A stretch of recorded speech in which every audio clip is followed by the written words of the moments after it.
నమస్తే, welcome to our channel. నేను సౌజన్య. YCP rebel MP TDP నుంచి ఉండి నియోజకవర్గం నుంచి పోటీ చేయడం జరిగింది. ఆయనే రఘురామకృష్ణరాజు గారు. సో ఆయన నోటమ్మట ఎన్నికలు అయిపోయిన తర్వాత రిటర్న్ గిఫ్ట్ అనేటువంటి పదం వచ్చింది. ఎప్పుడు కూడా ఇన్ని సంవత్సరాల్లో ఆయన ఈ పదం వాడనేటువంటి అప్పుడు ఇప్పుడు ఎందుకు ఆయన వాడారు, అసలు ఏ ఉద్దేశంతో ఏ ప్లాన్తో ఆయన ఈ మాట మాట్లాడడం జరిగింది? ఈ అంశానికి సంబంధించి వారి విశ్లేషణని మనతో పంచుకోవడానికి ఈరోజు మనతో పాటు ఉన్నారు టీడీపీ స్పోక్స్ పర్సన్ సూర్యదేవర్ లత గారు ఉన్నారు. వారితో మాట్లాడదాం. నమస్తే లత గారు. నమస్తే సౌజన్య. రఘురామకృష్ణరాజు గారు వైసీపీ రెబల్ ఎంపీ. ఆయన టీడీపీ నుంచి ఉండి నియోజకవర్గం నుంచి ఎమ్మెల్యేగా పోటీ చేశారు. సో ఎలక్షన్స్ అయిన తర్వాత ఆల్మోస్ట్ వారం రోజులు అయిపోయింది. ఇప్పుడు ఆయన నోటమ్మట రిటర్న్ గిఫ్ట్ అనేటువంటి పదం వచ్చింది. అసలు ఇన్ని సంవత్సరాల్లో ఎప్పుడు ఈ పదం వాడినటువంటి వ్యక్తి సడన్గా ఇప్పుడు ఎందుకు అలాగా రిటర్న్ గిఫ్ట్ అనేటువంటి వ్యాఖ్యానించడం జరిగింది? ఏ ప్లాన్తో అలా అని ఉండొచ్చు అనుకుంటున్నారు? ఎందుకంటే ఆయనకి ఒక డౌట్ అనేది ఖచ్చితంగా ఉంది. ఏంటంటే వీళ్ళ మూలనే నాకు ఎంపీ సీట్ రాలేదు అనేది. అంటే వాళ్ళతో విభేదించిన తర్వాత టీడీపీతో కలుద్దామా, బీజేపీతో ఉందామా అని, ఇది ఏ పార్టీలోకి వెళ్దామని ఫస్ట్ ఒక క్లారిటీ లేకుండా ఉండింది. తర్వాత టీడీపీలోకి రావడం జరిగింది. అంతకు ముందుగానే బీజేపీ వాళ్ళకి ఇలా చేరినా కూడా టికెట్ రాకుండా అడ్డుపడదామనే ఒక ప్లానింగ్ అయితే ఉండింది ఆయనకి. సో వీటన్నిటి చూస్తే ఆయనకి ఎలాగైనా ఒక అసెంబ్లీకైనా సరే పార్లమెంటరీకైనా కూడా రఘురామకృష్ణరాజుకి సీట్ రాకూడదు సో అనే ఆలోచనలో జగన్మోహన్ రెడ్డి గట్టి ప్రయత్నాలే చేశాడు. అంటే వాళ్ళకి ఎక్కడున్నా ఏ పార్టీలో ఉన్నా కొంతమంది కొన్ని శక్తులు అనేటివి ఉంటాయి కాబట్టి ఆ రకంగా పనిచేస్తున్నాయో ఏమో ఆయనకి రానివ్వకుండా చేశారనేది ఆయన అభిప్రాయం రఘురామకృష్ణరాజు గారికి. సో ఆ అభిప్రాయంతో ఉన్నది. తర్వాత చంద్రబాబు నాయుడు గారిని నమ్ముకున్నారు కాబట్టి ఆయన ఏదైనా మనం చేయాలి. ఎందుకంటే గత ఆయన 4-5 సంవత్సరాలుగా కూడా ఆయన అపోజిషన్ లీడర్ లాగానే పోరాటం జరిగింది. ఎందుకంటే వాళ్ళ ఎంపీ అయినా కూడా, వైసీపీ ఎంపీ అయినా కూడా వాళ్ళిద్దరికీ విభేదించుకోవటం జరిగింది కాబట్టి ఖచ్చితంగా ఎప్పుడు విమర్శిస్తూనే ఉన్నాడు. అపోజిషన్ లీడర్లు ఎలా ఉంటారో అలాగే ఆయన ఉండటం జరిగింది. దాని మూలాన ఆయనకి అంటే టీడీపీలో జాయిన్ అవ్వటం జరిగింది. సో ఆయనకి ఉండి నియోజకవర్గం కూడా ఆయనకి ఇవ్వటం జరిగింది. కానీ ఆయన ఉండిలు గెలిపించుకుంటూ నర్సాపురం ఎంపీ సీటు కూడా బీజేపీ క్యాండిడేట్ నిలబెట్టినా కూడా అక్కడ కూడా ఎంపీగా గెలిపించాలని, అంటే వైసీపీ ఎంపీ అనే వాళ్ళు ఎవరు గెలవకూడదనే ఒక ఉద్దేశంతో అక్కడ కూడా పనిచేయటం జరిగింది. సో 2 చోట్ల అంటే ఒక ఎంపీను ఒక ఎమ్మెల్యే స్థానాలు కూడా పకడ్బందీగా గెలవాలనే ఒక ఉద్దేశంతోనే ఆయన పనిచేసుకుంటూ వచ్చారు. కానీ ఆయన ఆలోచన ఆశయం ఒకటిగానే కనపడుతుంది. ఎందుకంటే నన్ను ఎలాగో పార్లమెంటు వరకు వెళ్ళనివ్వకుండా ఆపుతున్నాడు. సో నేను అసెంబ్లీకి వెళ్తాను, అదే అసెంబ్లీకే జగన్మోహన్ రెడ్డి కూడా వస్తాడు కదా, సో నేను అక్కడ చూసుకోవచ్చు కదా ఈయనని అనే ఉద్దేశం ఆయనకి పక్కాగా కనపడుతున్నట్టు కనపడుతుంది. అందుకే నేను రిటర్న్ గిఫ్ట్ అనేది మాట్లాడటం జరిగింది. ఎందుకంటే ఇక్కడ మాటలు వేడిగా మనం కూడా మాట్లాడచ్చు, ఆయనకి కౌంటర్ ఇవ్వచ్చు సో అనే ఉద్దేశం రఘురామకృష్ణరాజులో ఉండొచ్చు అనిపిస్తుంది. అంటే కరెక్ట్గా ఆయనకి టికెట్ ఇస్తున్నారనేటువంటి దాని సమయంలో కూడా ఆయన ప్రజలు కోరుకుంటున్నారు, నన్ను స్పీకర్గా చూడాలని కూడా ఆయన వ్యాఖ్యానించారు. సో దాన్ని ఉద్దేశించి ఆయన ఇలా అన్నారని చెప్పి అనుకోవచ్చా? చాలామంది ప్రజలు కూడా కోరుకుంటున్నారని కూడా టాక్ వినిపిస్తోంది.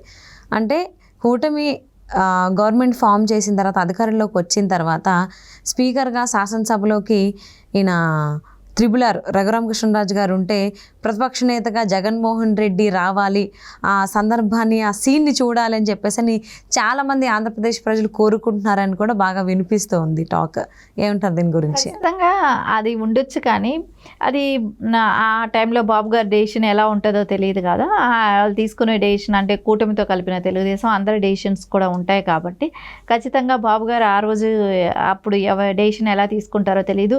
ఏదేమైనా ఒకే అసెంబ్లీలో వాళ్ళిద్దరూ ఉండటం అనేది అదే సరిపోతుంది చూడటానికి. ప్రతిదానికి కౌంటర్ ఇచ్చే అవకాశం అసెంబ్లీ నెంబర్గా ఉన్నా కూడా సరిపోతుంది కదా. సో అదే కానివ్వండి, ఆయన స్పీకర్గా ఉన్నా అది కూడా బాగానే ఉంటుంది. సో ఖచ్చితంగా అయితే ఆయనకి ఎదురుగా ఉండటం అనేది మనం ఇక్కడ ఇంట్రెస్టింగ్గానే అనిపిస్తుంది. ఆ సీన్ చూడటానికి కూడా ఖచ్చితంగా అదే రిటర్న్ గిఫ్ట్ అనే ఉద్దేశంతోనే మాట్లాడటం జరిగి ఉంటుంది. అంటే ఈ త్రిబుల్-ఆర్ గారికి రెబల్ అని చెప్పేసి అని పేరుంది. అలాంటప్పుడు ఆయన ఎందుకు ఇన్ని రోజులు సైలెంట్గా ఉండి ఇప్పుడు రిటర్న్ గిఫ్ట్ అంటే ఇంతకుముందు తెలంగాణ రాష్ట్రంలో రిటర్న్ గిఫ్ట్ అని చెప్పేసి అని వ్యాఖ్యలు విన్నాము. ఇప్పుడు ఈయన వాడుతున్నారు రెబెల్ ఎంపీ. ఎందుకు అయి ఉండొచ్చు అంటారు? అంటే తెలంగాణలో కేసీఆర్ ఇచ్చారనేది అనుకుంటున్నారే కానీ నారా చంద్రబాబు నాయుడు గారు ఎప్పుడు రిటర్న్ గిఫ్ట్లు ఇవ్వాలి ఇట్లా మాట్లాడటం కానీ అలాంటిది ఎప్పుడు కూడా ఆయన మాట్లాడలేదు. సో ఖచ్చితంగా అది ఏదో ఆయన కేసీఆర్ గారు మాట్లాడే మాటలకి ఎవరు పెద్ద దానికి ఇంపార్టెన్స్ కూడా ఇవ్వాల్సినంత అవసరం కూడా లేదు. ఆయన ఇచ్చిన రిటర్న్ గిఫ్ట్కి ప్రజలే ఇచ్చారు కదా. సో ప్రజలు ఇచ్చిన రిజల్ట్స్ మెయిన్ ఇంపార్టెంట్ కాబట్టి ప్రజలే దానికి సమాధానం చెప్పారు. ఆయన ఇచ్చిన రిటర్న్ గిఫ్ట్కి ప్రజలు సమాధానం చెప్పారు, అయిపోయింది. సో ఇప్పుడు జగన్మోహన్ రెడ్డికి గురించిను RRR గురించి మాట్లాడాల్సి వచ్చినప్పుడు ఖచ్చితంగా అంటే ఆయనని అరెస్ట్ చేయించిన విధానమే కానివ్వండి, అతన్ని మ్యాన్ హ్యాండ్లింగ్ చేశారని చెప్పటమే కానివ్వండి, ఆయన చెప్పిన విధానం చూస్తే ఆయన్ని కొడుతున్న వీడియోలు కూడా వీడియో షూట్ చేసి జగన్మోహన్ రెడ్డి చూడటమే కానివ్వండి, ఆయన ఆనందించాడు అనటమే కానివ్వండి, ముసుగులు వేసుకొని కొట్టారు నన్ను అని కానీ హైయర్ డిపార్ట్మెంట్ వ్యక్తులే కానివ్వండి, ఇవన్నీ కూడా చెప్తున్నప్పుడు ఖచ్చితంగా ఆయనకి జగన్మోహన్ రెడ్డికి ఏదో ఒకటి మనం రిటర్న్ గిఫ్ట్, ఆయన నన్ను ఇబ్బంది పెట్టిన దానికి నేను ఏదో ఒకటి చేయాలనేది అయితే ఆయనకు ఉన్నట్టుందేమో కానీ రిటర్న్ గిఫ్ట్ అంటే నేను అనుకునేది ఒకే అసెంబ్లీలో ఇద్దరు ఉన్నప్పుడు మాట్లాడుకునే అవకాశాలు చాలా సందర్భాలు వస్తాయి కాబట్టి అందుకోసం మాట్లాడతాడేమో. కానీ ఇంకొక విషయం కూడా ఇక్కడ, ఎందుకంటే మనం లాస్ట్ 2014 నుంచి 19 వరకు చూసుకున్నప్పుడైతే 1 సంవత్సరం రోజులు కూడా వచ్చి ఉండడేమో, మళ్ళీ పాదయాత్ర అని చెప్పేసి వెళ్ళిపోయాడు జగన్మోహన్ రెడ్డి. అక్కడ చూస్తే ఖచ్చితంగా ఆయన అసెంబ్లీకి వచ్చింది తక్కువ, అసెంబ్లీకి రాలేదు. రేపు పొద్దున ఆయన ఓడిపోయిన తర్వాత అసెంబ్లీకి వస్తాడనే నమ్మకం ఏమైనా ఉందా? ఉండదు. ఆయన అసెంబ్లీకి వచ్చి ప్రజా సమస్యల గురించి కానీ మాట్లాడాలనే కానీ అలాంటి ఆలోచనే లేని వ్యక్తి. సో ఆయన అసెంబ్లీకి వచ్చే అవకాశాలు కూడా చాలా తక్కువగానే ఉంటుంది. సో ఇప్పుడైతే ఏదైతే అనుకుంటున్నారో రఘురామకృష్ణంరాజు గారు, అది ఆయన అసెంబ్లీకి వస్తే అది జరుగుతుంది. అసెంబ్లీకి రానప్పుడు ఎవరు ఏం చేయలేరు కాబట్టి ఖచ్చితంగా అప్పుడు అది కూడా జరగదేమో. ఖచ్చితంగా ఆయన అసెంబ్లీకి వస్తేనే ఆయన అనుకునింది రిటర్న్ గిఫ్ట్ అనేది ఏదైతే ఆ పదం వాడారో దానికి సార్థకత అప్పుడే అవుతుంది.